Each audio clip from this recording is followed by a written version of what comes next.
Yan o, ito yung activity natin sa araw na ngayon. Sa araw nga ngayon. Ayun ay araw ng kagitingan. Yan ang mga pambanat ng double pay natin mga karok. So, yan, loaded na tayo ng mga crates at saka mga wire. 8 ganyan ang iniginarga natin dito sa likod. Tapos 3 crates, basdak crates ang kinarga natin. Ito yung pangtapal natin sa araw ng kagitingan ngayon kasi double pay daw ngayon sabi ng gobyerno. Kaya marapat lamang na meron tayong accomplishment. Mamaya balik uli.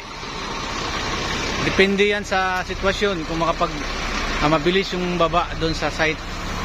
Pero kapag mayroong mga hadlang, yung mga sagabal, mga hazard na may mga, kasi marami kasi tayong kompetensya na kontraktor doon mas